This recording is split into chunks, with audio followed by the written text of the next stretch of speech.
بسم اللہ الرحمن الرحیم الحمد للہ نحمده ونستعینه ونستغفره ونؤمن به ونتوکل علیہ ونعوذ باللہ من شرور انفسنا ومن سیئات اعمالنا من يهده اللہ فلا مضل له ومن يضلله فلا هادی له ونشهد ان لا الہ الا اللہ وحدہ لا شریک له ولا نذیر له ولا وزیر له ولا معین له ولا مشیر له ولا ند له ولا جد له ولا مثل له ولا مثال له ونشهد أن سيدنا وسندنا وأولانا ومولانا محمدا عبده ورسوله الذي أرسل بالحق بشيرا ونذيرا وداعيا إلى الله بإذنه وسراجا منيرا أما بعد فأعوذ بالله من الشيطان الرجيم بسم الله الرحمن الرحيم إنما المؤمنون الذين إذا ذكر الله وجلت قلوبهم وإذا تليت عليهم آياته زادتهم إيمانا وعلى ربهم يتوكلون الذين يقيمون الصلاة ومما رزقناهم ينفقون أولئك هم المؤمنون حقا لهم درجات عند ربهم ومغفرة ورزق كريم وقال النبي صلى الله تبارك وتعالى عليه وسلم يا أبا سفيان جئتكم بكرامة الدنيا والآخرة وتركتكم على محجة بيضاء ليلها كنهارها وقال النبي صلى الله تبارك وتعالى عليه وسلم من خاف أدلج ومن أدلج بلغ المنزل ألا إن سلعة الله الغالية ألا إن سلعة الله الجنة او کما قال النبی صلی اللہ تبارک و تعالی علیہ وسلم۔ میرے محترم پیارے بھائیوں، اللہ کے دین کی بات کو بہت دھیان کے ساتھ سنا کرو۔ اللہ کے دین کی بات کو دھیان کے ساتھ سننا یہ کانوں کی عبادت ہے اور یہ کانوں کا وظیفہ ہے، اور دل سے بات کو قبول کرنا اور دل سے بات کو ماننا یہ دلوں کا دین ہے۔ صحابہ فرماتے تھے بایعنا علی یدک رسول اللہ کی صلی اللہ علیہ وسلم علی السمع والطاعہ، کہ ہم نے تو اللہ کے نبی صلی اللہ تبارک و تعالی علیہ وسلم کے ہاتھوں پر اس بات پر بیعت فرمائی تھی کہ یا رسول اللہ ہم تو آپ کی باتوں کو سنیں گے اور آپ کی باتوں کو مانیں گے۔ صحابہ کی صفت تھی سمعنا و اطعنا، اور منافقین کی صفت تھی سمعنا و عصینا۔ اللہ فرماتے ہیں اب ان لوگوں کی طرح مت بنو جنہوں نے کہا کہ ہم نے سنا حالانکہ انہوں نے نہیں سنا۔ وَلَا تَكُونُوا كَالَّذِينَ قَالُوا سَمِعْنَا وَهُمْ لَا يَسْمَعُونَ، کہ آپ ان لوگوں کی طرح مت بنو جنہوں نے کہا ہم نے اللہ کی دین کی بات کو سنا حالانکہ وہ نہیں سنتے تھے۔ کہ وہ لوگ کون ہیں؟ کہ وہ اللہ تبارک و تعالیٰ کی نگاہ میں بدترین جانور ہیں۔ إِنَّ شَرَّ الدَّوَابِ عِندَ اللَّهِ، کہ وہ اللہ تبارک و تعالیٰ کے نزدیک بدترین جانور ہے، جو بہرے بھی ہیں گنگے بھی ہیں۔ الصم البکم الذین لا یعقلون، کہ جن کے اندر چالاکی کی عقل ہے، اطاعت والی عقل نہیں ہے۔ کہ اطاعت والی عقل والے دین کی بات سنتے ہیں۔ اس اللہ کے دین کی بات کو اچھی طرح سننا ہے، اچھی طرح سنوں گے تو اچھی طرح سناؤں گے، اچھی طرح سمجھوں گے تو اچھی طرح سمجھاؤں گے۔ حضرت اللہ سے فرماتے تھے کہ جو آدمی جتنا دعوت کی محنت سے متاثر ہوگا اتنا دوسروں کو مؤثر کر سکے گا۔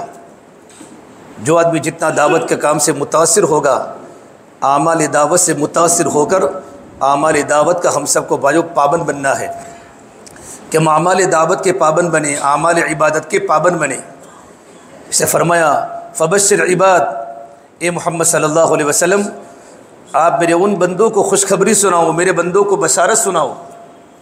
کہ کون سے بندوں کو بشارت سناویں؟ کہ الذین یستمعون القول، کہ جو اللہ کے دین کی بات کو دل کے کانوں کے ساتھ سنتے ہیں۔ ایک ہوتا ہے گوشگ دل اور ایک ہوتا ہے گوشگ گل، کہ جانوروں کے بھی کان ہیں لیکن جانور بات کو سمجھتے نہیں ہیں۔ دل کے کانوں کے ساتھ بات کو سننے والوں پر بشارت ہیں کہ دل سے بات کو سنتے بھی ہیں، فیتبعون احسن، اور اللہ کے دین کی بات کو دل کے کانوں کے ساتھ سننے کے بعد احسن طریقے پر عمل کرتے ہیں، عمل کی خوبصورت شکل نکالتے ہیں، نماز کو خوبصورت بناتے ہیں، حج کو خوبصورت بناتے ہیں۔ وَأَحْسِنُوا إِنَّ اللَّهَ يُحِبُّ الْمُحْسِنِينَ، کہ دین کا کام اچھی طرح کیا کرو کہ دین کا کام اچھی طرح کرنے والوں کو اللہ تعالیٰ پسند فرماتے ہیں۔ الذی خلق الموت والحیات لیبلوکم ایکم احسن عملا، کہ زندگی اللہ نے پیدا کی ہے اور موت اللہ نے پیدا کی۔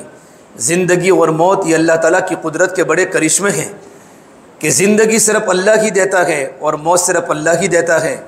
اللہ کے فرماتے ہیں لیبلوکم ایکم احسن عملا، اللہ تعالیٰ اپنے بندوں کا امتحان لیتا ہے، بندوں کو آزماتا ہے کہ تم میں سے کون احسن عمل کرتا ہے۔ لم یقل اکثر عملا بل قول احسن عملا، اللہ تبارک و تعالیٰ کی نگاہ میں زیادہ عمل مطلوب نہیں ہے، اللہ تبارک و تعالیٰ کی نگاہ میں عمل کا حسن مطلوب ہے کہ عمل کی خوبصورتی ہو، نماز کی خوبصورتی ہو، ذکر کی خوبصورتی ہو، قرآن کی تلاوت کی اچھی شکل ہو، اللہ کے راستے کی خروج کی اچھی شکل ہو، مقامی اعمال کی اچھی شکل ہو، اللہ کی دین کی محنت کی صحیح ترتیب ہو، جہاں اللہ کے نبی صلی اللہ تبارک و تعالیٰ علیہ وسلم کا طریقہ ہو اور اخلاص ہو، وہ اللہ تبارک و تعالیٰ کی بارگاہ میں خوبصورت بن جاتا ہے۔ اس سے میرے بھائیو اپنی زندگیوں کو اطاعت پر لانا ہے اور اپنی زندگی کو عمل والی بنانی ہے، عمل کی نیت کے ساتھ بات کو سننا ہے۔ اعملوا فسیر اللہ عملکم، عمل کرو، اللہ تبارک و تعالیٰ تمہارے عملوں کو دیکھ رہا ہے۔ اللہ تبارک و تعالیٰ کی بارگاہ میں بندے کا عمل دیکھا جاتا ہے۔ کعب احبار رضی اللہ تعالیٰ عنہ یہودیوں کے بہت بڑے عالم تھے، بعد میں اسلام میں داخل ہونے کے بعد مسلمانوں کے بھی بڑے عالم بنے۔ حضرت عمر فاروق کی ان کے ساتھ گہری دوستی تھی، تو ام المومنین نے فرمایا کعب مجھے اللہ سے ڈرائیے، تو کعب نے فرمایا ام المومنین کیا تم نے قرآن نہیں پڑھا؟ قرآن میں جگہ جگہ پر اللہ سے ڈرنے کا حکم ہے، واتقوا اللہ واتقوا اللہ۔ تو ام المومنین نے فرمایا کعب مجھے پتہ ہے کہ قرآن کریم میں جگہ جگہ پر اللہ سے ڈرنے کا حکم ہے، لیکن تب بھی میں آپ کی زبان پر کچھ بات سننا چاہتا ہوں۔ تو ام المومنین کو نصیحت فرمائی، ام المومنین جتنا چاہے عمل کر لو، کل قیامت کے دن انسان 70 نبیوں کے برابر بھی عمل کو لے کر اللہ کی بارگاہ میں پہنچے گا، تب بھی اللہ کی بارگاہ میں اس کے عمل کم پڑیں گے۔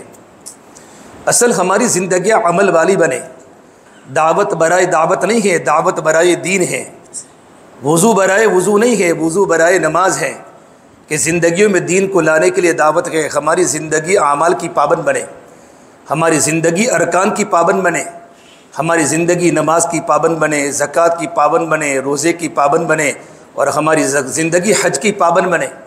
اگر اللہ تعالیٰ نے مال دیا ہے اور حج کی فرضیت ہم پر ہیں تو ضرور اللہ کے راستے میں نکل کر اللہ کے گھر کی زیارت کریں۔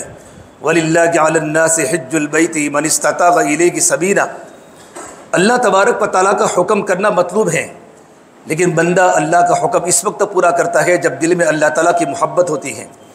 جب اللہ کی محبت پیدا ہو جاتی ہے تو اللہ تعالیٰ کے حکم پر عمل کرنا آسان ہو جاتا ہے۔ جب اللہ کے نبی کی محبت پیدا ہو جاتی ہے تو اللہ کے نبی کی زندگی پر چلنا آسان ہو جاتا ہے۔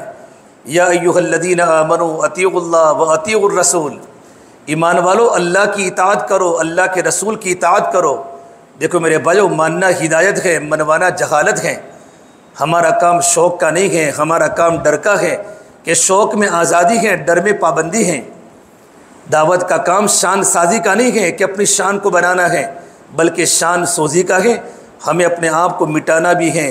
یہ کام چالاکیوں کا نہیں ہے، یہ کام تو قربانیوں کا ہے، اور یہ کام جان بچانے کا نہیں ہے بلکہ جان کو کھپانے کا ہے، جان کو لگانے کا ہے۔ اے نبی جی آپ بشارت سناؤ میرے ان بندوں کو الذین یستمعون القول فیتبعون احسنہ، کہ جو اللہ کی دین کی بات کو دل کے کانوں کے ساتھ سنتے ہیں اور سننے کے بعد عملی طور پر اپنے آپ کو کام میں داخل کرتے ہیں۔ اللہ نے ان لوگوں کے بارے میں فرمایا اولئک الذین ھداھم اللہ، یہی وہ لوگ ہیں جن کو اللہ نے ہدایت کی دولت سے مالا مال کیا۔ یہ مجمع ہدایت یافتہ مجمع ہے، اللہ کی دین کی بات کو سننے والا، عمل کرنے والا، اعمال دعوت کی بھی پابندی ہے، اعمال عبادت کی بھی پابندی ہے۔ یہ ہدایت یافتہ مجمع ہے، اور یہ مجمع عقل مندوں کا مجمع ہے۔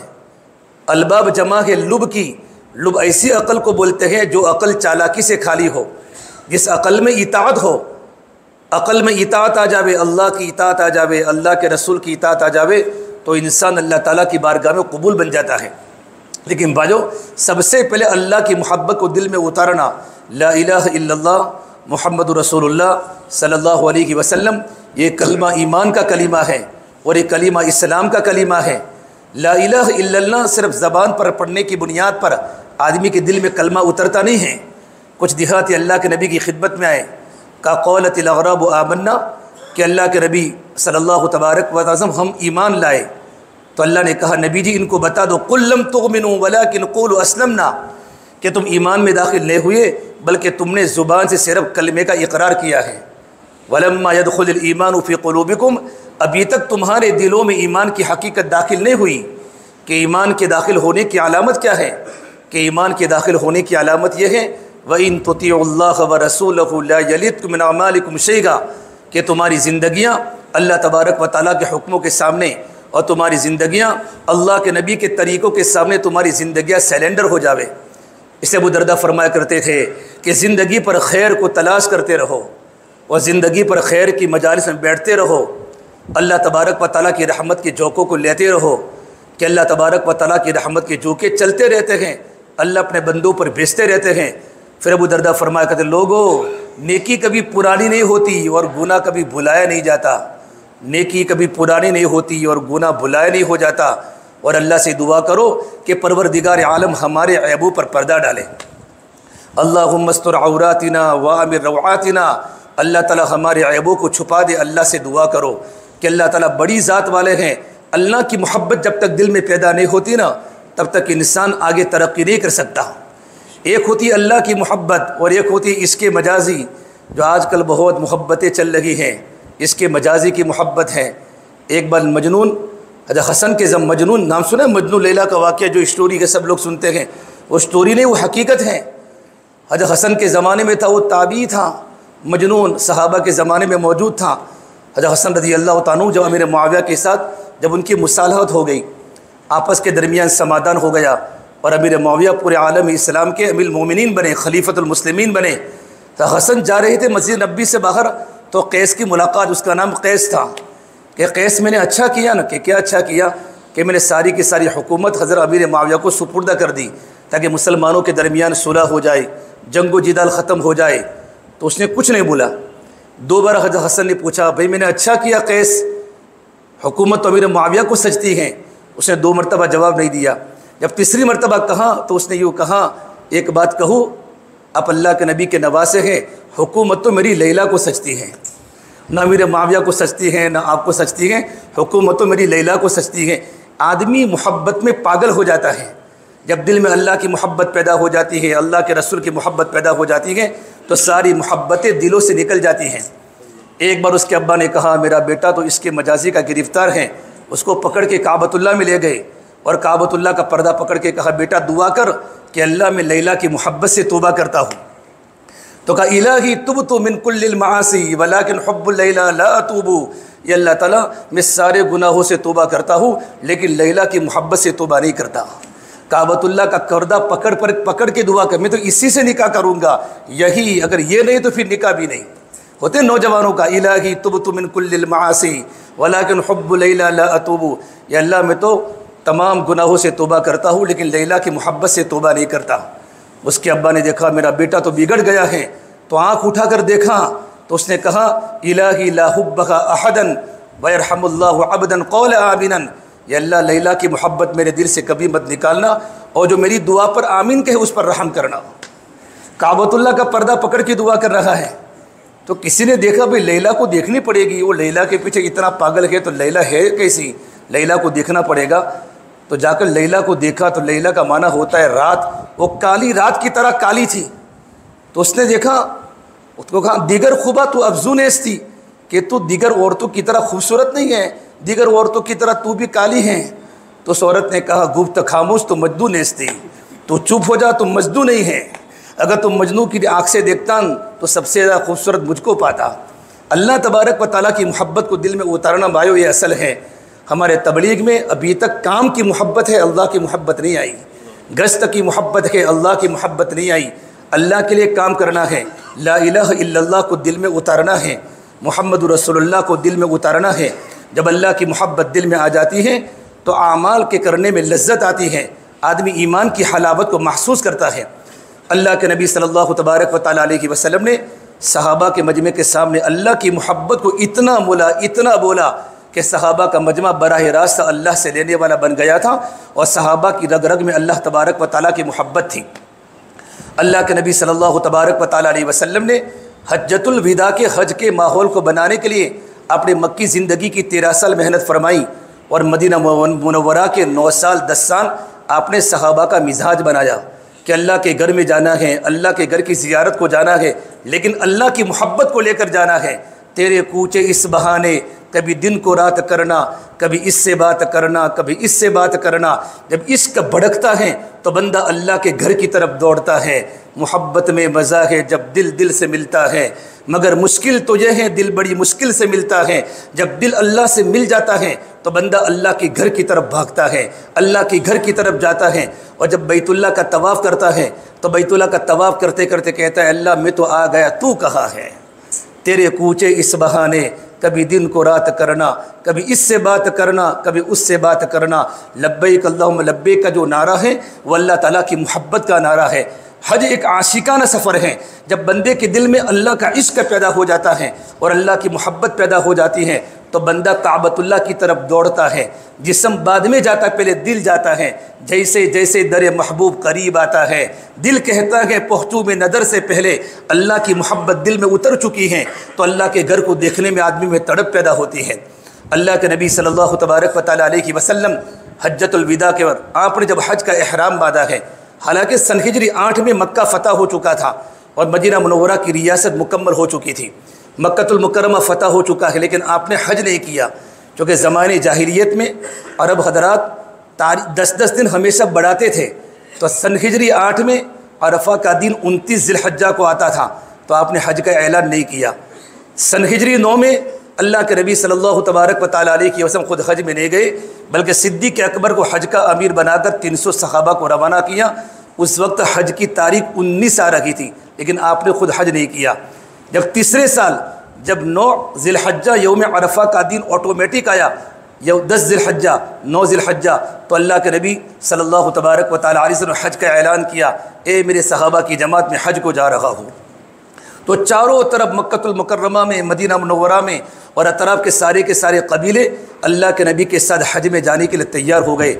آپ نے حج تو ایک ہی کیا، لیکن حج کا پورا ماحول قربانیوں کے ساتھ، مجاہدوں کے ساتھ، اللہ کے راستے کے خروج کے ساتھ وہ تیار کیا۔ اب اللہ کے گھر میں جانا ہے اور اللہ کی محبت کو دلوں میں اتارنا ہے۔ 25 ذی القعدہ کو اللہ کے نبی صلی اللہ تبارک و تعالیٰ علیہ وسلم نے حج کا احرام باندھا۔ آپ کے پاس تھی 2 چادریں تھیں، ایک بستی مسکت میں سہارا، وہاں کی 2 چادریں مدینہ منورہ بن کے آتی تھیں۔ آپ نے اپنے کپڑوں کو نکالا اور آپ نے بغیر نیت کے احرام کی 2 چادریں پہنی، اور آپ کے جہاں صحابہ کا مجمع اس وقت 12-13 ہزار کا مجمع تھا۔ آپ مدینہ منورہ سے چلے، ذوالحلیفہ آئے۔ ذوالحلیفہ جیسے آپ نے ذوالحلیفہ اونٹنی سے نیچے اترے، جبرائیل آئے اور جبرائیل نے کہا یا رسول اللہ صلی اللہ علیہ وسلم، یہ پاک وادی ہیں، اللہ پاک فرماتے آپ تھوڑا زیادہ یہاں قیام کریں۔ آپ نے عصر کی نماز پڑھی، مغرب کی نماز پڑھی، آپ نے فجر کی نماز پڑھی ذوالحلیفہ میں، آپ نے ظہر کی نماز پڑھی، اور ظہر کی نماز کے بعد آپ نے غسل کیا، اور غسل کرنے کے بعد آپ نے، اللہ کے نبی کے بال بڑے بڑے یہاں تک تھے، تو آپ نے بالوں کے درمیان گوند کو ڈالا، آپ نے اپنے بدن پر خوشبو لگائی، اور آپ نے سر میں تیل ڈالا۔ اللہ کے نبی صلی اللہ تبارک و تعالیٰ علیہ وسلم پھر آپ اونٹنی پر بیٹھے اور آپ نے حج کا احرام باندھا، لبیک حجۃ اللہم لبیک۔ جبرائیل آئے کہ اللہ کے نبی صلی اللہ علیہ وسلم آپ حج کے ساتھ عمرہ کو بھی شامل کرو، حج قران، آپ حج کا احرام نہ باندھیں بلکہ حج کے ساتھ آپ عمرہ کو بھی شامل کرو۔ پھر اللہ کے نبی صلی اللہ علیہ وسلم 12,000 کے مجمع کے ساتھ آپ ذوالحلیفہ سے ملل پہنچے، ذوالحلیفہ سے ملل پہنچے۔ پھر آپ نے ملل کے بعد آپ پہنچے روحاں۔ روحاں وہ کنواں ہے جہاں 70 نبیوں نے اس کنویں کا پانی پیا ہے، میں نے بھی وہاں پانی پیا ہے۔ آج بھی حجاج کرام جو لوگ پیدل سفر کرتے ہیں یا جن کو کوئی گاڑ اچھا ہوتا ہے وہ اس کنویں پر جاتے ہیں۔ روحاں وہ جگہ پر 70 نبیوں نے آتے وہ جاتے قیام کیا ہے۔ پھر روحاں سے آپ پہنچے عرج، عرج سے آپ پہنچے عصایہ، پھر عصایہ سے آپ نکلے ابوا۔ ابوا وہ جگہ ہے جہاں اللہ کے نبی صلی اللہ تبارک و تعالیٰ علیہ وسلم کی والدہ کی قبر مبارک ہے۔ ابوا میں آپ پہنچے تو آپ کے ساتھ 70,000 صحابہ کا مجمع آپ کے ساتھ جمع ہو چکا تھا، اطراف سے، مدینہ منورہ سے، مکہ المکرمہ سے، اور ان کے لیے مستقل قیام گاہ بنائی ہوئی تھی۔ لیکن اللہ کے نبی صلی اللہ علیہ وسلم اپنی قیام گاہ کو چھوڑ کر اپنی اونٹنی پر بیٹھ کر اپنی والدہ کی قبر پر پہاڑ کے اوپر جانے لگے۔ اب صحابہ کو پتہ نہیں حضور کہاں جا رہے ہیں، لیکن کچھ پرانے صحابہ کو معلوم تھا کہ اللہ کے نبی کی والدہ کی قبر ہے۔ آپ اوپر پہنچے اور اوپر جانے کے بعد اللہ کے نبی صلی اللہ تبارک و تعالیٰ علیہ وسلم اپنی والدہ کی قبر پر یوں اپنے دو پیروں کو اونچا کیا یوں کر کے، اور اپنے دو ہاتھوں کو پیروں پر یوں موڑ کے آپ نے چہرہ اپنے پیروں کے اندر ڈال کر پھوٹ پھوٹ کر رونے لگے۔ 57 سال پہلے ماں کا انتقال ہو چکا ہے۔ جس وقت آپ کی عمر 6 سال کی تھی آپ نے اپنے ابا کو دیکھا نہیں، اور اللہ کے نبی کی ماں بیوہ ہو چکی ہے۔ جب آپ 6 برس کے ہوئے ہیں تو آمینہ نے کہا اپنے دادا عبدالمطلب سے کہ میں مدینہ منورہ اپنے میکے میں جانا چاہتی ہوں اور اپنی شوہر کی قبر کی زیارت کرنا چاہتی ہوں۔ اللہ کے نبی 6 سال کے تھے، ساتھ میں ایمن حضرت آمینہ کی باندی تھی، مدینہ منورہ پہنچے۔ مدینہ منورہ سے ریٹرن ہونے کے بعد ابوا پر تھوڑی دیر قیام کیا اور اچانک حضرت آمینہ کو درد ہوا، اور علماء نے لکھا ہے دل کا دورہ ہوا اور آمینہ کا انتقال ہو گیا۔ 6 سال کی عمر کا بچہ ہو، باپ کو دیکھا نہ ہو، اور جنگل میں کالے کالے پہاڑوں کے بیچ میں جب ماں رخصت ہو جاوے، میرے نبی کے دل پر کیا گزری ہوگی۔ جب آمینہ اپنے پیروں کو ہلانے لگی اور زبان بند ہو گئی، ایک ہی جملہ بولا، اے میرے پیارے بیٹے، ایک ہی جملہ بولا، کل جدید قدیم، ہر نئی چیز پرانے ہونے والی ہے، کل حی میت، ہر زندہ کو مرنا ہے، انا ولد الطہرا، میں نے ایک بچے کو جنا ہے جو بچہ پورے عالم کو روشن کر دے گا، اور یہ بچہ پورے عالم کو پاک کر دے گا۔ اتنا بولنا تھا اور آنکھیں بند ہو گئی۔ میرے آقا صلی اللہ علیہ وسلم اپنی والدہ کی قبر پر لیٹ گئے۔ ایمن نے اللہ کے نبی کو بہت کھینچا، چلو بیٹے نیچے، چلو بیٹے، لیکن نہیں۔ پھر ایک جملہ کا، ماں تجھے معلوم تھا میرا تو دنیا میں کوئی نہیں تھا، میرے ابو بھی دنیا سے چلے گئے، میں نے میرے ابو کو دیکھا نہیں، ماں تجھے معلوم تھا میرا دنیا میں کوئی نہ تھا۔ حضرت ایمن اللہ کے نبی کو لے کر نیچے اتری، پہاڑ کے نیچے سے آپ نے پھر دوڑ لگائی، اور دوڑ لگا کر اپنی اماں کی قبر پر جا کے سو گئے۔ 57 سال ہو چکے ہیں۔ اللہ کے نبی صلی اللہ علیہ وسلم مدینہ منورہ سے حج کرنے مکہ المکرمہ جا رہے ہیں، اور اپنے قافلے والے کو فرمایا میں تو پوری رات میری ماں کی قبر پر قیام کروں گا۔ پوری رات آپ نے وہاں قیام کیا، اور آپ نے وہاں جو پڑھنا وہ پڑھا۔ پھر فجر کی نماز کے بعد آپ نیچے اترے، پھر آپ ابوا سے نکلے، عسفان پہنچے۔ عسفان آپ نے کہا ابو بکر یہ کون سی وادی ہے؟ کہ اللہ کے نبی عسفان ہے، کہ میں دیکھ رہا ہوں حضرت صالح اور ہود علیہ السلام لبیک کہتے ہوئے حج کی طرف جا رہے ہیں۔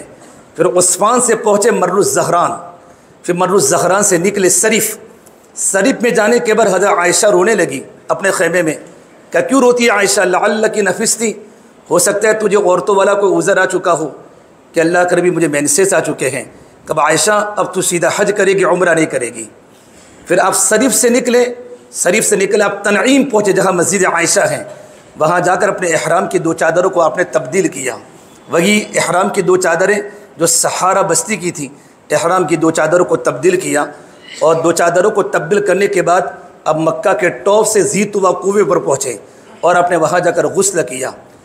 اور یہ اس وقت وہ ہفتے کی سنیچر کی رات تھی، 29واں مہینہ تھا۔ ایک ہفتے میں آپ وہاں پہنچے، اور ذی طویٰ پر آپ نے غسل فرمانے کے بعد آپ صفا مروہ کے درمیان سے بابی بنو شیبہ سے اندر انٹر ہوئے۔ اپنے اونٹنی کو نیچے اتارا، اونٹنی پر سے آپ نیچے اترے تو آپ کا خاندان بنو عبد مناف اور بنو شیبہ کے چھوٹے چھوٹے بچے آپ کی اونٹنی پر بیٹھ گئے اور آپ کے کندھے پر بیٹھ گئے، آپ سے محبت کرنے لگے۔ پھر اللہ کے نبی صلی اللہ تبارک و تعالیٰ علیہ وسلم بابو بنی شیبہ سے اندر داخل ہوئے، اور داخل ہونے کے بعد آپ بیت اللہ کے سامنے آئے، حجر اسود کا بوسہ دیا اور آپ نے سجدہ کیا۔ حجر اسود کا بوسہ دیا، پھر آپ نے سجدہ کیا۔ بہت دیر تک آپ روتے رہے۔ حجر اسود کا بوسہ دیا، پھر آپ نے سجدہ کیا، اور سجدہ کرنے کے بعد پھر آپ نے حجر اسود کا طواف شروع کیا۔ آپ نے پہلا چکر کیا، دوسرا چکر کیا، اور تیسرے چکر میں آپ نے حضرت عمر کو فرمایا عمر تو مضبوط آدمی ہے، رس کے وقت تو کبھی بوسہ مت دینا، تو مضبوط آدمی ہے، جھگڑا مت کرنا، کیونکہ جھگڑا اللہ تعالیٰ کو پسند نہیں ہے۔ یہ نفل عمل ہے، بوسہ دینا مستحب عمل ہے، اور مستحب عمل کے لیے کسی کو تکلیف دینا اللہ کی بارگاہ میں بڑا کبیرہ گناہ ہے۔ عمر تو مضبوط آدمی ہے، آپ نے صرف ایک ہی مرتبہ آپ نے بوسہ دیا، پھر رش زیادہ ہو چکا تو آپ کے پاس لکڑی تھی، آپ لکڑی حجر اسود کے سامنے رکھتے تھے اور آپ لکڑی کو بوسہ دیتے تھے۔ 7 چکر لگانے کے بعد آپ نے 2 رکعت واجب الطواف پڑھے۔ اس کے بعد اللہ کے نبی صلی اللہ تبارک و تعالیٰ علیہ وسلم صفا مروہ پر پہنچے، لیکن صفا مروہ پر جانے کے پہلے آپ نے 90 مرتبہ آپ نے حجر اسود کا بوسہ دیا۔ آپ صفا پر پہنچے، صفا سے مروہ کی سعی فرمائی۔ صحیح روایت میں کہ آپ نے 3 چکر پیدل لگائے اور 4 چکر آپ نے اونٹنی پر لگائے۔ صفا مروہ کی سعی کے مکمل ہونے کے بعد اللہ کے نبی نے صحابہ سے فرمایا کہ جو لوگ اپنے جانور کو لے کر نہیں آئے ہیں وہ تمام کے تمام حلق کروا لیں۔ کہ حضور آپ کہ میں اپنے جانور کو لے کر آیا ہوں، ابو بکر لے کر آئے ہیں، عمر لے کر آئے ہیں، طلحہ لے کر آئے ہیں، زبیر لے کر آئے ہیں، باقی تمام کے تمام صحابہ جن کے پاس قربانی کا جانور نہیں ہے وہ لوگ اپنے احرام کی چادروں کو کھول کر حلق کرا لیں۔ سب کا حج تمتع ہو گیا، احرام کی چادریں کھول دی۔ یہ دن جو تھا وہ پیر کا دن تھا، آپ کا عمرہ مکمل ہوا۔ پیر منگل، اتوار پیر منگل بدھ 4 دن آپ مکہ المکرمہ میں رہیں، لیکن آپ کعبۃ اللہ کا طواف کرنے آپ نہیں آئے۔ نہ آنے کی وجہ رش کہ چونکہ اللہ کے نبی آتے ہیں تو مجمع زیادہ ہو جاتا اور نفل عمل کے لیے کسی کو تکلیف ہو جاتی۔ البتہ بدھ کے دن اب ظہر کی نماز آپ نے کعبۃ اللہ میں پڑھی اور ظہر کی نماز کے بعد آپ نے حج کے ارکان صحابہ کو سکھائے۔ 9ویں ذی الحجہ کو 8ویں ذی الحجہ کو جمعرات کا دن تھا اور آپ تمام صحابہ کو لے کر آپ مینا پہنچے اور مینا میں جانے کے بعد صرف آپ نے مینا میں 5 نمازیں پڑھی، 5 نمازوں کو ادا کیا۔ 9ویں ذی الحجہ کو فجر کی نماز کے بعد آپ اپنی اونٹنی قصبہ پر بیٹھ کر، پیچھے حضرت اسامہ کو بٹھایا ہوا تھا، آپ میدان عرفات میں پہنچے۔ حضرت بلال نے وہاں سر کا چمڑے کا خیمہ آپ کے لیے بنایا گیا تھا، آپ نے سر کا چمڑے میں آپ نے قیام کیا اور قیام کرنے کے بعد آپ نے آرام کیا۔ جبرائیل آئے، جبرائیل نے کہا یا رسول اللہ تعالیٰ فرماتا اپنے صحابہ سے کہے کہ لبیک کو زور سے پڑھے۔ صحابہ نے اتنا زور سے میدان عرفات میں لبیک پڑھا کہ میدان عرفات کی پوری وادی گونج اٹھی۔ جب زوال کا وقت قریب ہے تو حضور نے پوچھا بلال کیا زوال کا وقت ہو چکا ہے؟ کہ ہاں۔ تو آپ نے غسل فرمایا اور آپ نے ظہر عصر اکٹھی پڑھی اور اپنے اونٹنی پر بیٹھ کر آپ جبل رحمت کے پاس گئے اور جبل رحمت کے پاس جانے کے بعد آپ نے 5-6 گھنٹے اونٹنی پر بیٹھ کر آپ نے اپنی امت کے لیے دعا فرمائی۔ اپنی اولاد کے لیے نہیں مانگا، حسن حسین کے لیے نہیں مانگا، اپنی امت کے لیے اللہ میری امت کو معاف فرما دے، اللہ میری امت کو معاف فرما دے، اللہ میری امت کی مغفرت فرما دے۔ اوپر کوئی خیمہ نہیں، پیچھے کوئی ٹیک نہیں، بے آرام سواری اونٹنی پر بیٹھ کر صحابہ فرماتے ہیں کہ اللہ کے نبی بھوکے بھی تھے، پیاسے بھی تھے، ہمیں پتہ نہیں کہ حضور روزے کی حالت میں ہیں۔ تو فضل حضرت عباس کی بیوی نے اللہ کے نبی کو دودھ کا پیالہ پیش کیا تو آپ نے اونٹنی پر بیٹھ کر دودھ کو تناول فرمایا تو صحابہ سمجھے کہ اللہ کے نبی روزے کی حالت میں نہیں ہے اور 5 گھنٹے اللہ سے لو لگا کر اللہ سے دعا کر رہے ہیں۔ میدان عرفات میں جو حج کا اہم ترین رکن ہے، حاجی جب اللہ کے دین کی محنت کرنے کے ساتھ جب حج میں جاتا ہے وہاں جا کر دعا کا ماحول بنتا ہے، عبادت کا ماحول بنتا ہے۔ 5 گھنٹے دعا فرمائی اللہ کے سامنے، یا اللہ تو مجھے معاف کر دے، میری امت کو معاف کر دے، میری امت کو معاف کر دے۔ اللہ تبارک و تعالیٰ کی طرف سے میدان عرفات میں 6 آواز آتی ہیں، 6 اعلان ہوتے ہیں۔ اے میرے عرفات میں آنے والے حاجی، اے میرے عرفات میں آنے والے بندے، انعام ہوتے تھے آج میں نے تیرے سارے گناہوں کو معاف کر دیا۔ اے میرے عرفات میں آنے والے بندے، آج تو جو دعا کرے گا تیری دعا میری بارگاہ میں قبول ہوگی۔ اے میرے عرفات میں آنے والے بندے، تجھ پر جنت واجب ہو گئی۔ اے میرے عرفات میں آنے والے بندے، تجھ پر جہنم حرام ہو گئی۔ اے میرے عرفات میں آنے والے بندے، آج تو میدان عرفات میں جس کے بارے میں بھی دعا کرے گا اللہ میں تیری دعا کو قبول کروں گا۔ اے میرے عرفات میں آنے والے بندے، تیرے میدان عرفات میں آنے کی برکت سے کل قیامت کے دن تیری سفارش پر 400 خاندانوں کو میں جنت میں بھیجوں گا۔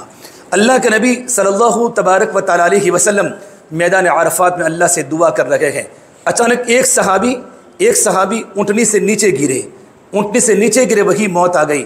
آپ نے فرمایا قبر کھودو میدان عرفات میں، چہرے کو کھلا رکھنا اور سر کو کھلا رکھنا، اور آپ نے فرمایا کہ جب اٹھیں گے کل قیامت کے دن تو لبیک اللہم لبیک کہتے کہتے اٹھیں گے۔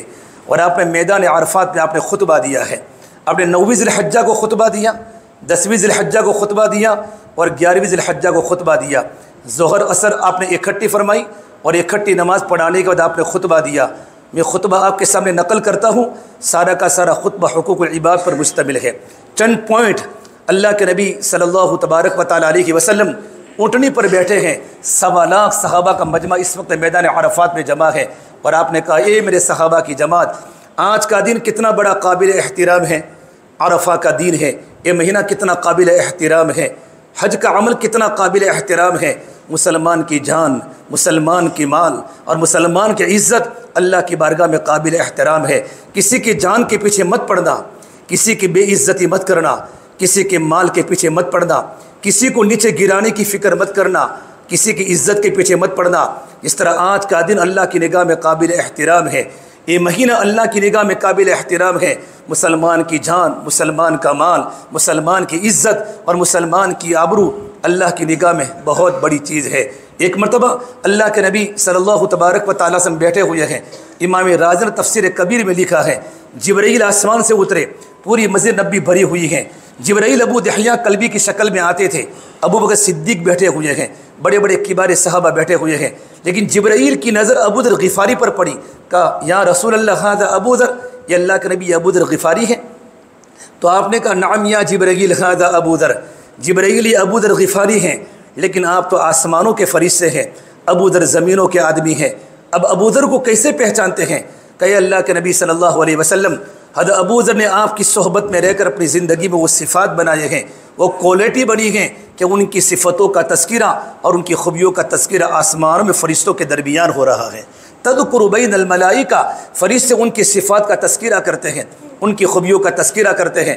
جبرائیل تو آسمان پر چلے گئے، آپ نے ابو ذر غفاری کو بلایا، تعال یا ابو ذر۔ ابو ذر صرف سادے دو کپڑے پہنے ہوئے تھے اور آپ نے پہلا سوال کیا، بماذا نال هذه الفضیلۃ یا ابا ذر، ابو ذر تم اس درجے پر کیسے پہنچ گئے کہ تمہاری خوبیوں کا تذکرہ تو آسمانوں میں ہو رہا ہے، تمہاری صفات کا تذکرہ تو آسمانوں میں ہو رہا ہے؟ ابو ذر غفاری رو پڑے، روایت میں ہے روتے روتے داڑھی تر ہو گئی کہ حضور مجھے تو کچھ پتہ نہیں، وہی عمل ہے جو آپ دیکھ رہے ہیں، وہی ہے جو آپ دیکھ رہے ہیں، لیکن صرف زندگی میں دو باتیں میرے اندر ہیں، لیس فی قلبی غش لاحد، میرے دل میں کسی کے بارے میں کینہ نہیں ہے، کپٹ نہیں ہے، لا احسد حسدا، میں کسی پر حسد نہیں کرتا، آپ مجھے آگے بڑھاوے، آپ مجھے پیچھے کرے، آپ مجھ سے رائے لے، آپ مجھ سے رائے نہ لے، آپ مجھے اللہ کے راستے میں آگے بڑھاوے یا پیچھے کرے، میرا دل تو ہر ایک کے بارے میں صاف ہے۔ اسی وقت اللہ کے نبی نے فرمایا، خدا کی قسم اس دھرتی پر ابو ذر سے بڑا وفادار دنیا میں کوئی نہیں ہے۔ تو آپ نے خطبے میں کہا، اے میرے صحابہ کی جماعت، آج کا دن بڑا قابل احترام ہے، مسلمان کا جان تبلیغ کا کام کرتے کرتے زندگی میں خوبیاں لانی ہے، خوبیاں لانی ہے۔ کسی کی بات طے ہوئے تو آنکھوں سے یوں نہ دیکھیں اس کی بات طے کیوں کی، ارے میرے بھائیو، ہم تو کام کرتے کرتے چھوٹے بننا ہے، ہم تو صحابہ کی صفت پر آوے، اپنی زندگی کو دیکھیں میرے اندر کتنا آیا ہے، تبلیغ کا کام کرتے کرتے اپنی زندگیوں کو بنانا ہے۔ حضرت اللہ سے فرماتے تھے، دین میں محنت کرو ہڈیوں کو پگھلانے والی، راتوں کو دعا کرو دلوں کو تڑپانے والی، فَإِذَا فَرَغْتَ فَانْصَبْ وَإِلَىٰ رَبِّكَ فَارْغَب، نبی جی تھکا دینے والی دعوت کی محنت سے فارغ ہو جاوے تو آپ اللہ کی عبادات کے اندر تھکیے اور اپنے رب کی طرف رغبت کیجئے۔ ہمیں دعوت والا بھی بننا ہے، عبادت والا بھی بننا ہے اور دعا والا بھی بننا ہے۔ مقصود اللہ کا تعلق ہے۔ 4 مہینوں کے خروج کا مقصد کیا ہے؟ چلے کے خروج کا مقصد کیا ہے؟ اللہ والوں کی صحبت کا مقصد کیا ہے؟ اللہ کی محبت پیدا ہو جائے، دل میں اللہ پیدا ہو جائے، دل میں اللہ کی محبت پیدا ہو جائے۔ دل بدل جاتے ہیں تو چہرے بھی بدل جاتے ہیں۔ پھر میرے نبی نے فرمایا، اے میرے صحابہ کی جماعت، میں تمام کے تمام زمانے جاہلیت کے جھگڑوں کو اپنے پیروں کے تلے رونتا ہوں، کوئی کسی کے ساتھ جھگڑا نہ کرے۔ اللہ کے نبی کے تایا کے بیٹے ربیعہ بن ایاس کو حذیل نے قتل کیا تھا، آپ نے کہا میں ان کے خون کو معاف کرتا ہوں، میں تمام زمانے جاہلیت کی لڑائی کو اپنے پیروں کے نیچے دفن کرتا ہوں۔ پھر میرے نبی نے فرمایا، اللہ کی نگاہ میں سب سے بدتر آدمی وہ ہے جو جھگڑا کرتا ہو۔ ان ابغض الرجال الی اللہ الالد الخصم، اللہ کی نگاہ میں وہی انسان بدتر ہے جو جھگڑا کرتا ہو۔ پھر کہاں جھگڑا وہی کرتا ہے جن کے دل میں تکبر ہوتا ہے، جن کے دل میں کبر ہوتا ہے، اور تکبر تو اللہ کی چادر ہے۔ الکبریاء ردائی والعظمت ازاری، تکبر تو میری چادر ہے اور عظمت تو میرا کپڑا ہے۔ فمن نازعتنی منہ شیئا ادخلته فی النار ولا ابالی، اور جو میری چادر کو کھینچے گا میں اس کو جہنم کے حوالے کروں گا، اس کی مجھے کوئی پرواہ نہیں۔ کتنے نادان ہیں جو ترقی پر کرتے ہیں غرور، ہم نے چڑھتے ہوئے سورج کو بھی ڈھلتے دیکھا ہے۔ وتلک الایام نداولها بین الناس، زندگیاں بدلتی رہتی ہیں۔ میرے نبی نے فرمایا، میں اس طریقے پر کھانا کھاؤں گا جیسے غلام کھانا کھاتا ہے۔ میرے نبی نے کبھی ٹیک لگا کر کھانا نہیں کھایا، تبلیغ کا مقصد زندگیوں میں صفات لانا ہے، ہمارا دل بنے، ہمیں اخلاق پیدا ہوئے، ہم میں تواضع ہو۔ میرے نبی نے فرمایا اگر کوئی انسان زمین پر چلتی ہوئی زندہ لاش کو دیکھنا چاہے تو ابو قحافہ کے بیٹے ابو بکر کو دیکھ لے۔ ارحموا امتی بامتی، ابو بکر میری امت میں سب سے زیادہ نرم دل رحم کرنے والے ابو بکر ہیں۔ کتنے بڑے مقام کے صحابی ہیں، کتنے بڑے مقام کے صحابی ہیں۔ تفسیر کبیر میں لکھا ہے کہ صدیق اکبر رضی اللہ تعالیٰ ایک مرتبہ ملک شام تجارت کے لیے گئے۔ جب ملک شام تجارت کے لیے پہنچے تو ایک خواب دیکھا ہے زمانے جاہلیت میں، اور وہ خواب وہاں کے عیسائی عالم سے پوچھا کہ خواب کی تعبیر کیا ہے۔ عیسائی عالم نے یوں کہا، اس زمانے میں عیسائی مذہب صحیح دین تھا، تو پوچھا تمہارا نام کیا کہ مسمک، آپ کا نام کیا ہے کہ میرا نام ابو بکر ہے۔ ایو شغل، تمہارا کاروبار کیا ہے کہ میں تاجر ہوں۔ کہ تمہارے خواب کی تعبیر یہ ہے تمہاری قوم ایک نبی پیدا ہوگا، ایک نبی پیدا ہوگا، انت تکون وزیرہ فی حیاتہ وتکون خلیفۃ بعد مماتہ، آپ ان کی زندگی میں ان کے وزیر بنو گے اور اس نبی کی دنیا سے جانے کا ان کے خلیفہ بنو گے۔ یہ خواب کی تعبیر بتائی۔ صدیق اکبر نے خواب کی تعبیر کسی کو نہیں بتائی، لم یخبر احدا من الناس، خواب کی تعبیر کسی کو نہیں بتائی۔ جب اللہ کے نبی صلی اللہ تبارک و تعالیٰ علیہ وسلم نے جب 40 سال میں نبوت کا اعلان کیا، ادعا النبوہ، نبوت کا دعویٰ کیا، آپ کی نبوت تو آسمان و زمین کے پیدا ہونے کے پہلے تھی۔ حضرت شیخ نے فضل قرآن میں لکھا ہے کہ اللہ تعالیٰ نے سورہ یاسین اور سورہ طٰہٰ کی تلاوت زمین و آسمان کے پیدا کرنے کے 1000 سال پہلے پڑھی۔ اللہ قرآن میں کہتا ہے یاسین والقرآن الحکیم انک لمن المرسلین، او میرے یاسین قرآن کی عظمتوں کی قسم تو میرا رسول ہے۔ ابھی اللہ کے نبی پیدا بھی نہیں ہوئے، زمین و آسمان کے کائنات کے 1000 سال پہلے اللہ نے سورہ یاسین کی تلاوت کی۔ جب حضور نے 40 سال میں جب نبوت کا اعلان کیا، صدیق اکبر راستے میں ملے کہ صدیق ایمان قبول کر لو، میں اللہ تبارک و تعالیٰ کا نبی ہوں، مجھ پر جبرائیل وحی لے کر آتے ہیں۔ تو فوراً کہا مد دلیل علی ما تدعی یا محمد، یہ محمد تمہارے نبوت کی دلیل کیا ہے کہ تم اللہ تبارک و تعالیٰ کے نبی ہو؟ تو فوراً فرمایا رؤیا التی رأیتہا بالشام، میری نبوت کی دلیل تیرا وہ سپنا جو تو نے ملک شام میں دیکھا تھا اور تو نے کسی کو نہیں بتایا تھا۔ اتنا کہنا تھا، قام، صدیق اکبر کھڑے ہو گئے، وَاعْتَنَقَهُ، میرے نبی سے معانقہ کیا، وَقَبَّلَ بَيْنَ أَعْيُنِ النَّاسِ، اور اللہ کے نبی کی پیشانی پر بوسہ دیا۔ پھر کہا یا رسول اللہ، میرا جان بھی آپ کی خدمت میں ہے، میرا مال بھی آپ کی خدمت میں ہے۔ اتنے بڑے صحابی کے بارے میں حضور فرماتے ہیں اگر کوئی انسان زمین پر چلتی ہوئی زندہ لاش کو دیکھنا چاہے تو ابو قحافہ کے بیٹے ابو بکر کو دیکھ لے۔ پھر میرے نبی نے فرمایا اے میرے صحابہ کی جماعت، میں سود کو ختم کرتا ہوں، میں سود کو ختم کرتا ہوں، آج سے نہ کوئی سود لے گا نہ کوئی سود دے گا۔ اللہ کے نبی کے چچا حضرت عباس کے بارے میں فرمایا میں اپنے چچا عباس کے سود کو معاف کرتا ہوں۔ حضرت عباس ایک بینک تھے، بینک، اتنا لوگوں کا سود ان کے پاس تھا، کہاں میں اپنے چچا عباس کے سود کو معاف کرتا ہوں۔ جب میرے نبی نے سود کو معاف کیا ہے تو حضرت عباس نے کھڑے ہو کر فرمایا میرے بھتیجے نے میرے سود کو معاف کیا، میں اصل سرمایہ کو بھی معاف کرتا ہوں۔ علماء نے لکھا ہے ان کے اصل سرمایہ کے معاف کرنے کی بنیاد پر اللہ نے بنو عباس کو 524 سال تک حکومت دی۔ پھر میرے نبی نے فرمایا اے میرے صحابہ کی جماعت، میں کبھی خیانت مت کرنا۔ پھر آپ نے فرمایا میں تمہاری عورتوں کے بارے میں تم کو وصیت کرتا ہوں کہ تم ان کے ساتھ بھلائی کا برتاؤ کرنا، اچھائی کا برتاؤ کرنا۔ 2 بول پر عورت اپنی جان کو تمہارے حوالے کر لیتی ہے۔ پھر میرے نبی نے فرمایا اگر تم دنیا کو مقدم رکھو گے تو منتشر ہو جاؤ گے اور آخرت کو مقدم رکھو گے تو متفق رہو گے۔ پھر آپ نے فرمایا جو کسی کی ذمہ داری لے اس ذمہ داری کو پورا کرے۔ پھر آپ نے آخری پوائنٹ فرمایا اے میری صحابہ کی جماعت، اپنے خادموں کے ساتھ اچھا برتاؤ کرنا، تم جو کھاؤ اپنے غلاموں کو کھلانا، تم جو پہنو اپنے غلاموں کو پہلانا، اور تم جو پیو اپنے غلاموں کو پلانا، ان کی بے عزتی مت کرنا۔ پھر آخری بات میرے نبی نے فرمائی میرے جانے کے بعد تم کافر مت بن جانا، لا ترجعوا بعدی کفارا، میرے بعد تم کافر مت بن جانا، ایک دوسرے کی گردنیں مت کاٹنا، اور کل قیامت کے دن نبیوں کے سامنے مجھے رسوا مت کرنا۔ یہ آپ نے عرفات کے دن آپ نے خطبہ دیا ہے، پورا صحابہ کو مجمع خطبے کو سن رہا تھا۔ سورج جب ڈوبنے کا وقت آیا تو آپ نے اپنی اونٹنی بدلی، ابھی تک قصوہ پر سوار تھے، آپ جدعہ پر سوار ہوئے، اپنے سوار کو بدلا، اپنے اسامہ کو اتارا، ابن معاویہ کو آپ نے بٹھایا اور آپ مزدلفہ کی طرف روانہ ہوئے۔ مزدلفہ میں نکلتے وقت آپ نے وہاں استنجا بھی کیا، پیشاب پاخانہ سے فارغ ہوئے۔ جب میدان مزدلفہ میں پہنچے آپ نے مغرب اور عشاء کی نماز عشاء کے وقت میں آپ نے پڑھائی، اس کے بعد آپ نے آرام کیا ہے، آپ نے آرام کیا ہے۔ آپ نے آرام کیا ہے، آپ آرام کیا۔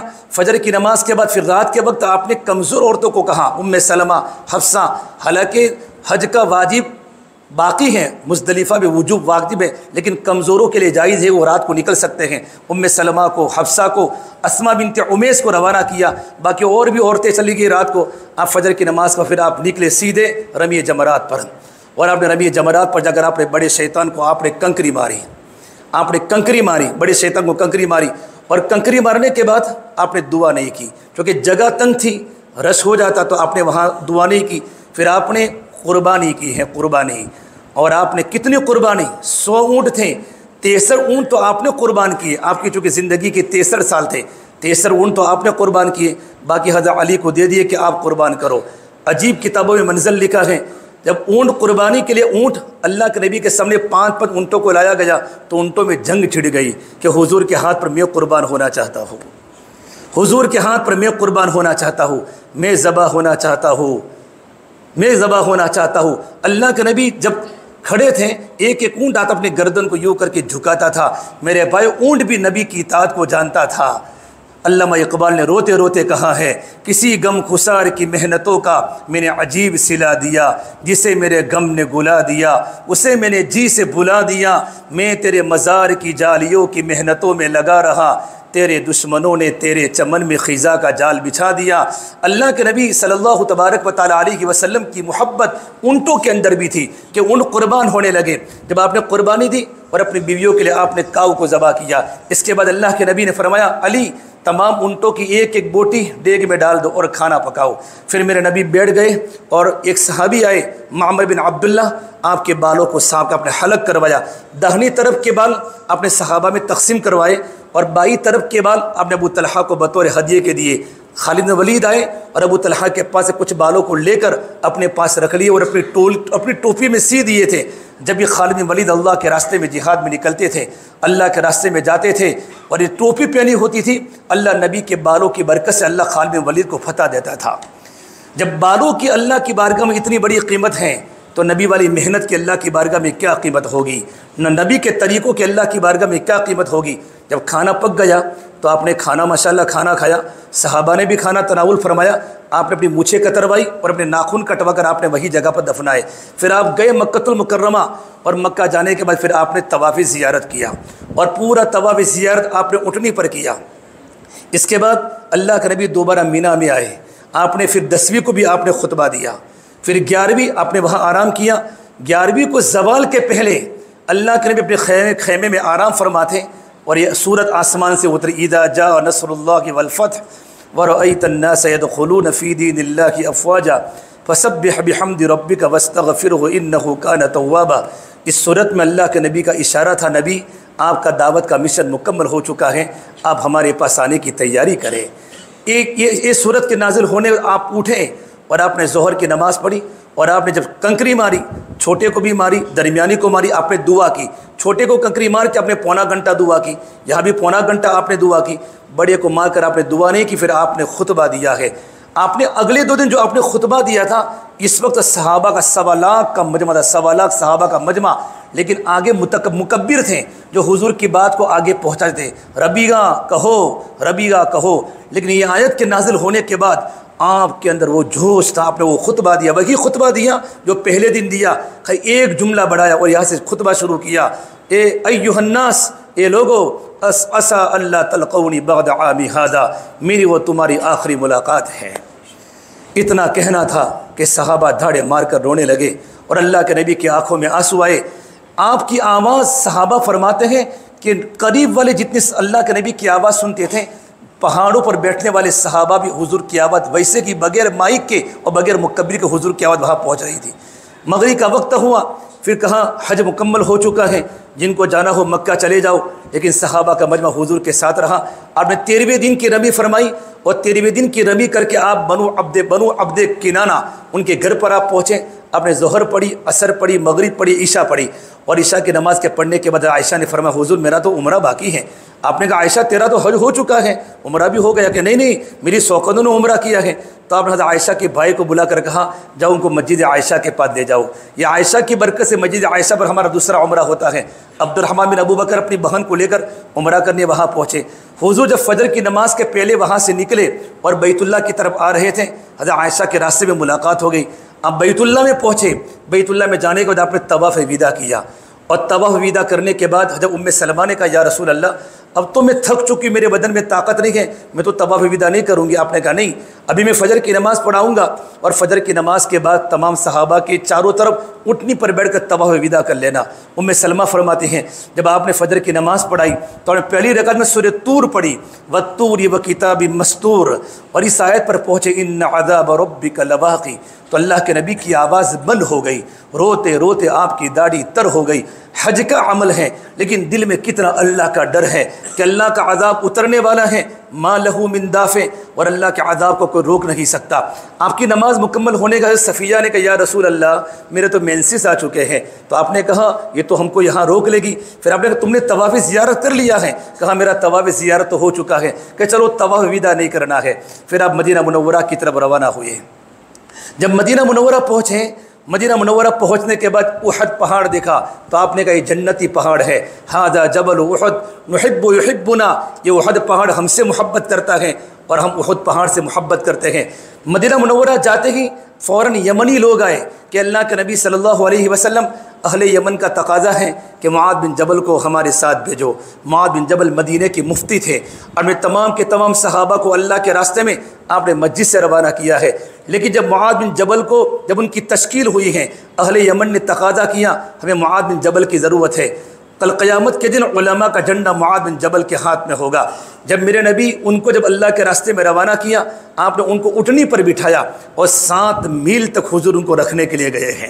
7 میل تک، 1 میل 1.5 کلومیٹر کا ہوتا ہے، آپ چل رہے ہیں، معاذ بن جبل اٹھنی پر بیٹھے ہوئے ہیں، اور ہدایات کی بات ہو رہی ہے۔ معاذ یمن جا رہے ہو، یہ بات کرنی ہے، یہ کام کرنا ہے۔ پھر ایک بات فرمائی یا معاذ ایاک والتنعم فإن عباد اللہ لیسوا بالمتنعمین، یہ معاذ اپنے آپ کو عیش پرستی سے بچانا، اللہ کے نیک بندے عیش پرستی کو پسند نہیں کرتے۔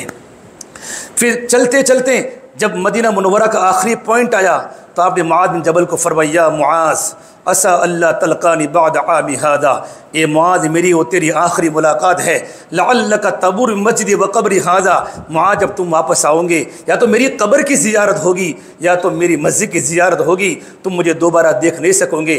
اتنا بولنا تھا، فبکا معاذ جشعا لفراق رسول اللہ صلی اللہ علیہ وسلم، حضرت معاذ بن جبل اللہ کے نبی کی محبت میں دھاڑے مار کر رونے لگے۔ معاذ بن جبل کا چہرہ یمن کی طرف تھا، میرے نبی کا چہرہ مدینہ کی طرف تھا۔ فلما اقبل نحو المدینہ، آپ نے مدینہ منورہ کی طرف چہرہ کر کے فرمایا لا تبکی یا معاذ، یہ معاذ تم مت رو، اللہ کے راستے میں نکل جا، کل قیامت کے دن ان اول الناس بی المتقون من کانوا وحیث کانوا، کل قیامت کے مجھ سے قریب وہ انسان ہوگا جس کی زندگی میں تقوی ہوگا، جس کی زندگی میں اللہ کا ڈر ہوگا۔ علماء نے لکھا ہے اللہ کے نبی کی سب سے بڑی قربانی بیت اللہ کو چھوڑنا ہے، صحابہ کی سب سے بڑی قربانی اللہ کے نبی کی صحبت کو چھوڑنا ہے۔ بچوں کو چھوڑنا آسان تھا، بیویوں کو چھوڑنا آسان تھا، لیکن نبی کی محبت صحابہ کی دل دل میں تھی، صحابہ کی رگ رگ میں تھی۔ مولانا قاسم صاحب نانوتوی جب مدینہ منورہ پہنچے، جب میرے نبی کے روضے انور پر یوں نظر پڑی، فوراً کا سلامت رہے تیرے روضے کا منظر، چمکتی رہے تیرے روضے کی جالی، ہمیں بھی عطا ہو وہ شوق ابوذر، ہمیں بھی عطا ہو روح بلالی۔ کیا جملہ فرمایا! جس وقت اللہ کے نبی کی قبر کی زیارت کر کے سلام پڑھ کے وہاں سے نکلے، چہرہ چمک رہا تھا، چہرہ چمک رہا تھا، اللہ کے نبی کے دل کا نور ان کے چہرے پر آ چکا تھا۔ پھر کہا شاگردوں نے حضرت آپ کا چہرہ تو چمک رہا ہے، کہ میرے آقا کا مجھ پر ایسا کرم تھا، میرے آقا کا مجھ پر ایسا کرم تھا۔ ایک آگے کا جملہ ہے کہ میرے دل کو صاف کر لیا اور میرے دل کے داغ اللہ پاک نے دھل لیے۔ پھر اللہ کے نبی صلی اللہ علیہ وسلم 29 سفر کو ایک صحابی کا انتقال ہوا۔ اب جنت البقیع میں نماز جنازہ پڑھانے کے مدینہ منورہ میں نماز جنازہ پڑھانے کے بعد واپس آنے کے بعد آپ بیمار ہو گئے، آپ کو درد سر اور سخت بخار آ گیا۔ آپ حضرت عائشہ کے کمرے میں آئے، عائشہ کے سونے کی باری تھی، تو آپ نے کہا کل کس کی باری ہے؟ میری سونے کی باری حضرت حفصہ کے گھر پر ہے۔ ام سلمہ کے گھر پر ہیں، حالانکہ حضور کو سب کی باری کا پتہ تھا، لیکن آپ یہ چاہتے تھے کہ بیماری کے دن میں حضرت عائشہ کے مکان میں گزاروں۔ تو بیویوں نے کہا یا رسول اللہ آپ یہ چاہتے ہیں کہ بیماری کے دن حضرت عائشہ کے گھر پر گزاروں تو ہم تیار ہیں، لیکن تندرستی کے آنے کے بعد آپ ہمارے گھروں کی ترتیب دوبارہ شروع کر لیں۔ آپ نے تمام بیویوں کا شکریہ ادا کیا، پھر آپ نے صحابہ کرام کو بلایا، حضور بیمار ہیں، درد سر کا درد ہے، تیز بخار ہے، پیر کو آپ بیمار ہوئے، آپ نے صحابہ کو بڑی دعائیں دی، آباکم اللہ، نصرکم اللہ، ایدکم اللہ، سلمکم اللہ، اللہ تمہاری قربانی قبول کرے، اللہ تم کو صحیح ٹھکانہ دے، تم نے میری بہت نصرت کی، اللہ تمہاری مدد کرے۔ پھر میرے نبی نے ایک بات عجیب بات فرمائی، کہا اے میری صحابہ کی جماعت، میں تم کو سلام کہتا ہوں، تم بعد میں آنے والوں کو میرا سلام کہتے رہنا کہ تمہارے نبی تم کو سلام کر کے گیا ہے۔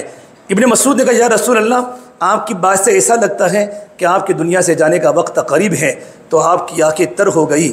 کہا میرے دنیا سے جانے کا وقت قریب ہے، کہ آپ کو غسل کون دے گا کہ اہل بیت دیں گے، کہ آپ کو کفن کون دے گا کہ میرے اہل بیت دیں گے، کہ آپ کی نماز جنازہ کون پڑھائے گا کہ میری نماز جنازہ عام انسانوں کی طرح نہیں ہوگی، مجھے غسل کر کے مجھے رکھ دینا، آسمان کے فرشتے جبرائیل اور میکائیل آئیں گے اور مجھ پر درود پڑھیں گے، پھر آسمان کے فرشتے آئیں گے مجھ پر درود و سلام پڑھیں گے، پھر اہل بیت کے مرد عورتیں بچے آئیں گے اور مجھ پر درود و سلام پڑھیں گے، پھر مکہ المکرمہ کے مہاجرین صحابہ آئیں گے، ان کی عورتیں آئیں گی، ان کے غلام آئیں گے، مجھ پر درود و سلام پڑھیں گے، پھر انصار مدینہ آئیں گے، ان کی عورتیں آئیں گی، ان کے غلام آئیں گے، مجھ پر درود و سلام پڑھیں گے، پھر تم مجھے اللہ کے حوالے کر دینا۔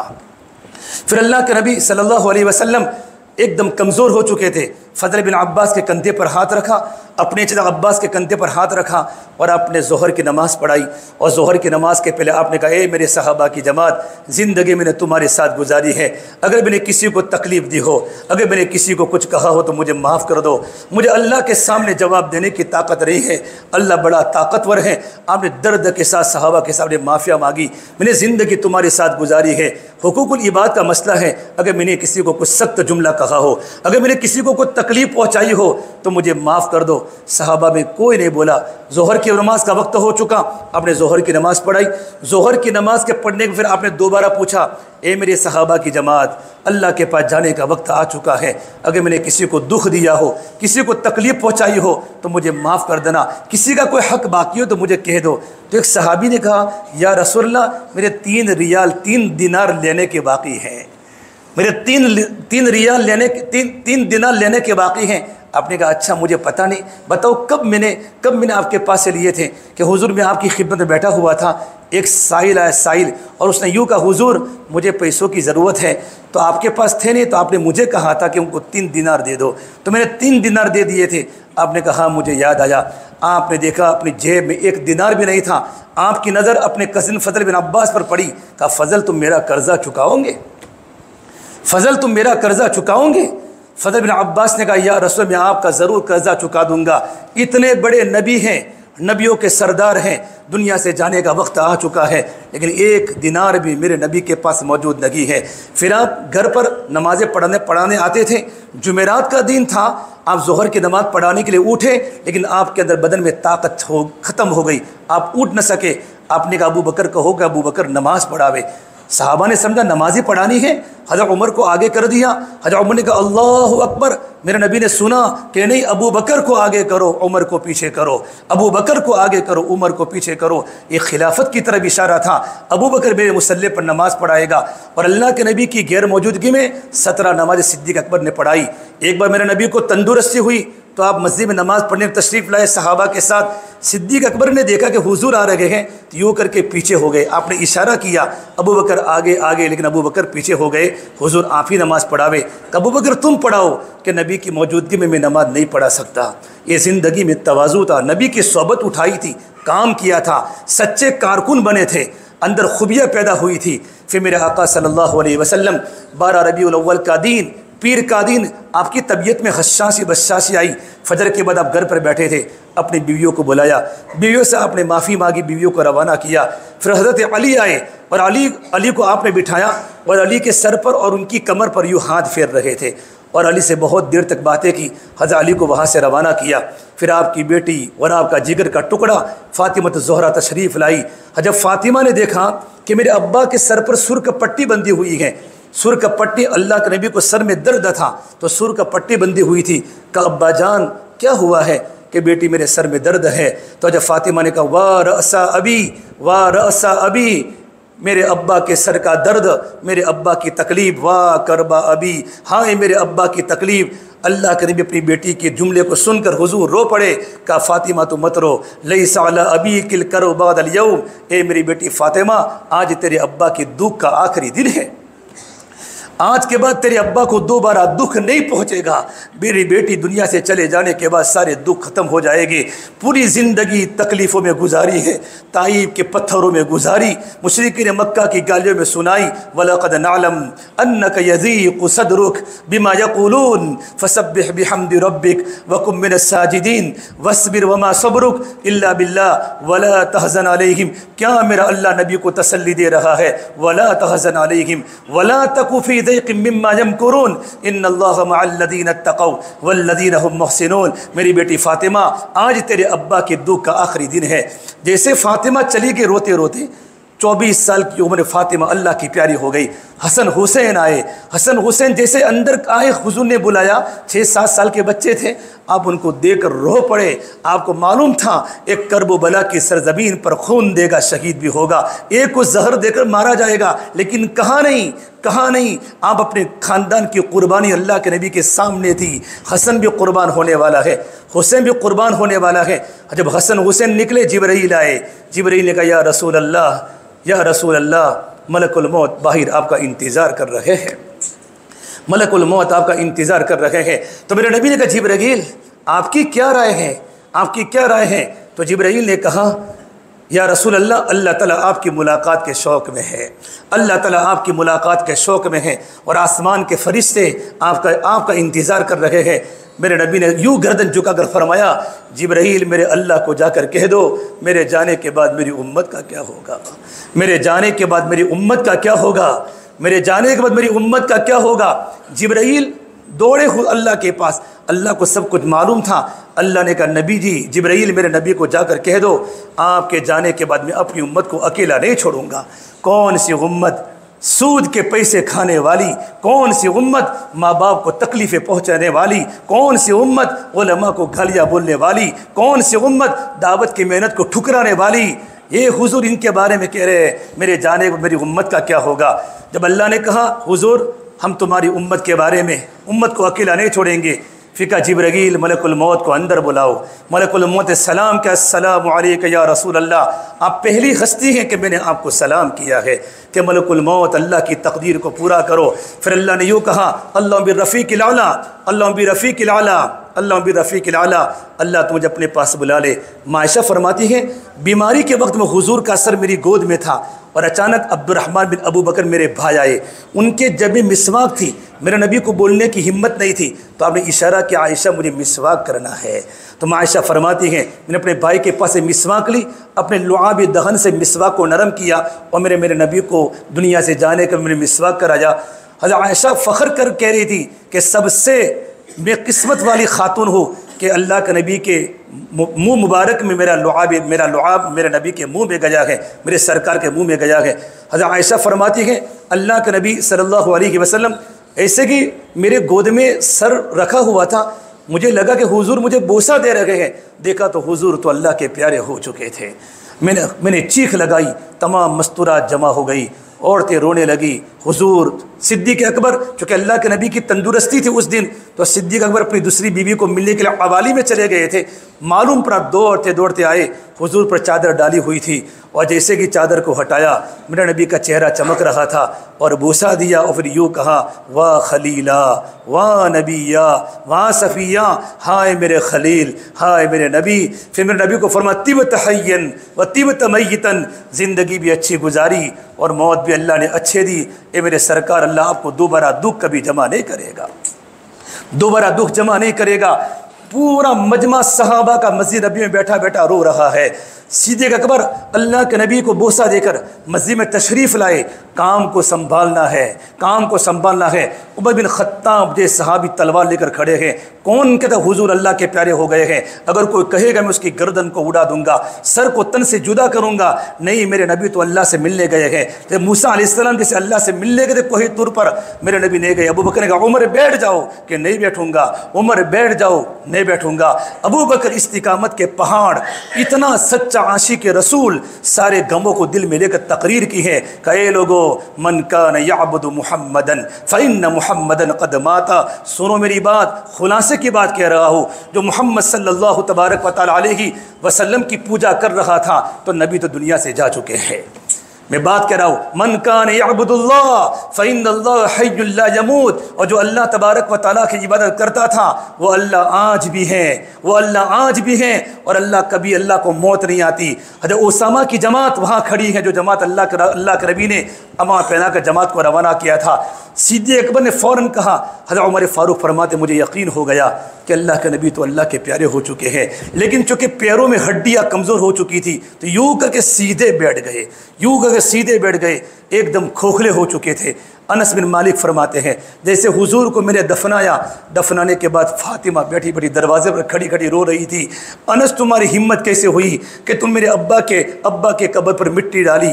فاطمہ پتلی اور دبلی، زندگی تکلیفوں میں گزارنے والی، نبی کا سہارا چلا گیا۔ لیکن میرے بھائیو، صدیق اکبر نے حضرت اسامہ کی جماعت اللہ کے راستے میں روانہ کی۔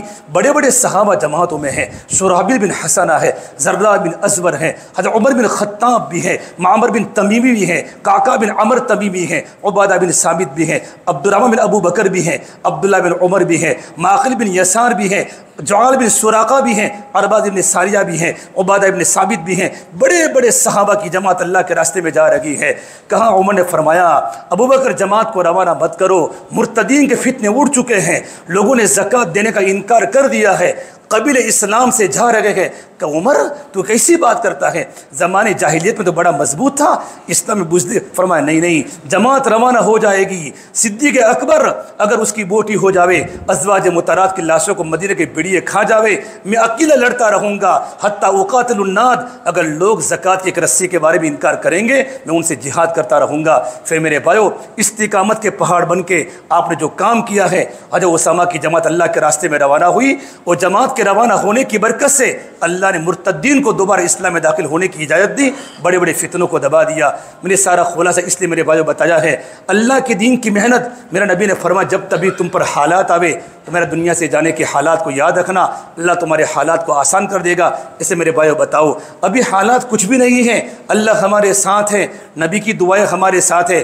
ہم دل کھول کر بتاوے، کتنا نوجوانوں کا مجمع ہے، نبی کے غم کو لے کر اٹھیں اور اللہ کے دین کی محنت کرے، اللہ بڑا راضی ہو جائے گا۔ اب اس کے لیے بتاؤ میرے بھائی کون کون تیار ہے اللہ کے راستے میں جانے کے لیے؟ اپنے ناموں کو پیش فرمائے، ہمت کرے ساتھی 4 بہنوں کے لیے۔